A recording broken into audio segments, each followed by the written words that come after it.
Bonjour, alors aujourd'hui on va parler du rapport Meadows 30 ans après. Donc le rapport Meadows, qu'est-ce que c'est pour ceux qui ne connaissent pas? C'est un rapport fait par Dennis Meadows qui anticipe un effondrement de la société. Rapport de 1972 remis à nouveau en 2002 avec comparaison des données. Et dans ce rapport, on va voir qu'il anticipe un effondrement de la société. Et ça, c'est en lien avec le thème de la collapsologie. La collapsologie, la science du collapse, de l'effondrement. Alors, comment ça se passe? Eh bien, il envisage un nombre de scénarios. Il envisage 10 ou 11 scénarios, précisément 10 scénarios. Et il se trouve que on va voir que c'est le scénario 1 qui est le plus probable. Donc, premier scénario 1 qu'on appelle point de référence ou qu'on appelle business as usual. Business as usual. Donc, il va y avoir un collapse. Pourquoi? Eh bien, parce que les ressources sur la Terre sont limitées. Alors, quand est-ce qu'il va avoir lieu ce collapse? Eh bien, il va se dérouler, c'est simple, entre 2020 et 2030. Ça va être un collapse progressif avec une baisse de l'indice de bien-être humain à partir de 2020. Donc ce collapse, c'est quoi? C'est un collapse de la crise des énergies non renouvelables, c'est-à-dire que on n'a plus d'énergie, et notamment c'est ce qu'on observe actuellement avec le pic pétrolier. Et donc, qu'est-ce qui va se passer? La production industrielle mondiale va chuter rapidement à partir de 2020. Donc là, c'est ce qu'on observe. Et la population, elle, va chuter rapidement à partir de 2030. Et elle va atteindre en 2100 son niveau de 1960. Donc ça, c'est le scénario business as usual si on ne fait rien. Et il se trouve que c'est ce scénario qui pour l'instant est confirmé par les données. Alors il y a quand même heureusement 9 autres scénarios, mais la plupart, je vous rassure, aboutissent également à un effondrement. Donc le scénario 2, donc là, qu'est-ce qu'on suppose? On suppose qu'on remédie à ce problème de ressources en doublant les ressources, c'est-à-dire qu'en fait il y aurait 2 fois plus de ressources mondiales, 2 fois plus de pétrole, 2 fois plus de gaz, 2 fois plus de charbon, 2 fois plus d'uranium. Donc les ressources seraient doublées. Et là, il y a un collapse qui va être décalé, mais pas tant que ça, puisqu'il va y avoir une crise mondiale de la pollution. Et le coût du traitement de la pollution va devenir tel qu'en 2040, il y a le collapse avec, à partir de 2020, un premier effondrement dans l'indice de bien-être humain, mais surtout l'effondrement total à partir de 2040. Donc au niveau de la production industrielle, la chute est décalée de 20 ans grâce au fait qu'on a plus de ressources et des ressources cachées dans lesquelles on arrive à taper. Et on prolonge de 20 ans tout ça. Et la production industrielle mondiale chute en 2040. Et la population, avec un décalage par rapport à l'autre scénario, donc chute en 2040 également. Et on arrive encore pire, puisque là la chute du coup est d'autant plus brutale. Et la population de 2100, cette fois c'est la population de 1950, même pas de 1960. Bon, alors ça c'était les pires scénarios. Alors maintenant on va voir 3 scénarios qui sont un peu moins pires, entre guillemets, puisque l'effondrement est décalé de 40 ans. Il n'arrive qu'en 2080. Alors ces scénarios, c'est quoi? On va être moins dans le détail.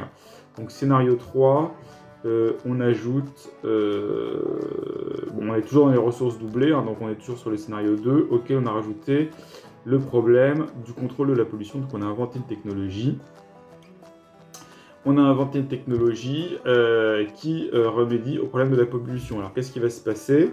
Eh bien, il y a quand même un effondrement en 2080. Et pourquoi? Eh bien, parce que la production de nourriture finit par décliner à cause, à cause du fait, eh bien, qu'il faut de plus en plus de capital, hein, il faut de plus en plus de capital pour pouvoir produire, pour pouvoir suivre dans la production de nourriture, et finalement, le secteur industriel n'arrive pas à suivre. Donc là, on est un peu plus rapide. Scénario 4, donc ce qu'on fait pour remédier à ça, on imagine que non seulement les ressources sont doublées, non seulement on a une technologie de contrôler la pollution, mais maintenant, on a une deuxième technologie qui augmente le rendement des terres. Et bien là, on a aussi le collapse en 2080 malgré tout, hein, à cause de la haute intensité agriculturelle qui provoque la perte, hein, des terres, et on essaie d'extraire de plus en plus de nourriture à partir de moins en moins de terres. Tesla collapse en 2080 également. Troisième scénario, plutôt cinquième scénario, mais troisième scénario technologique. Donc on invente du coup une troisième technologie, protection de l'érosion des terres, des sols. Donc on a 3 technologies hein, quand même dans ce scénario, et on a doublé les ressources. Donc scénario 5, là c'est à nouveau un collapse en 2080, mais là c'est une crise multiple, avec une combinaison de manque de ressources, hein, une crise de la nourriture et une crise des coûts élevés. Parce qu'on a développé aussi toutes ces technologies. Alors, est-ce qu'il n'y a aucun scénario qui va nous sauver? Bah si, parce que finalement, il y a un scénario 6, et avec 4 technologies démarrées à partir de 2002, hein, attention. Donc là, on peut dire qu'on a passé un petit peu cette probabilité, mais enfin bon. Là, ce qui va se passer, eh bien, c'est qu'il n'y a pas de collapse, et que l'indice de bien-être humain, à partir de 2025, il se stabilise, bon, même s'il y a un déclin de la production industrielle en 2040. Bon, mais globalement, c'est pas un collapse. Et ça, c'est si on a 4 technologies avec l'ajout en quatrième, donc, d'une technologie d'efficience des ressources.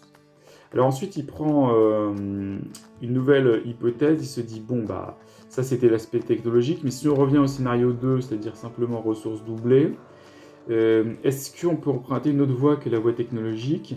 Il se dit, on va peut-être plutôt jouer sur la population. Donc à partir de 2002, on met en place une politique de 2 enfants par femme, hein, donc de contraception massive, et est-ce que on arrive à éviter le collapse? Eh bien pas du tout. Pas du tout, et en fait on rejoue le scénario 2, hein, tout simplement. Donc ça n'évite pas grand chose. Bon, c'est mieux hein, que le scénario 1, mais en fait on est toujours dans un problème de pollution. Et donc on a un effondrement en 2040 qui va arriver. Alors ensuite, du coup, scénario 8, il reprend le scénario 7, et il se dit, bon bah d'accord, on va stabiliser la population, mais en plus, donc là on n'est pas dans la technologie, vous avez compris, on est dans des approches plus, on va dire, humaines. On va essayer de limiter le PIB par personne à partir de 2002. Hein. Et bah donc là, on évite à nouveau le collapse, hein. Donc le scénario 8, c'est comme le scénario 6. On évite le collapse, mais il y a quand même un déclin, hein, faut pas rêver.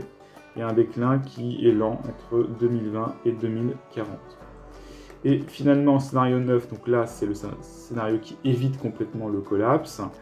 On combine les technologies et on combine les mesures de stabilité. Donc on fait tout, hein, ceinture et bretelles, donc là, il n'y a pas de collapse. Et il envisage finalement un scénario 10, qui est le même que le scénario 9, mais si on avait commencé en 1982, et là, non seulement on n'aurait pas du tout de collapse, mais on n'aurait même pas, comme dans le scénario 9, un petit creux hein, dans le bien-être humain, puisque dans le scénario 9, il y a une baisse qui se rattrape, mais il y a une baisse. Voilà. Alors, est-ce qu'il faut être optimiste?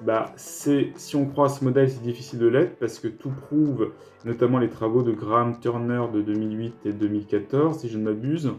Vous pouvez faire une recherche, hein, Graham Turner, qui a confirmé qu'on serait proche du scénario 1. Hein. Donc on est proche d'une crise des énergies non renouvelables avec un collapse qui commence par un effondrement industriel en 2020, suivi donc de la mortalité qui augmente, et un effondrement donc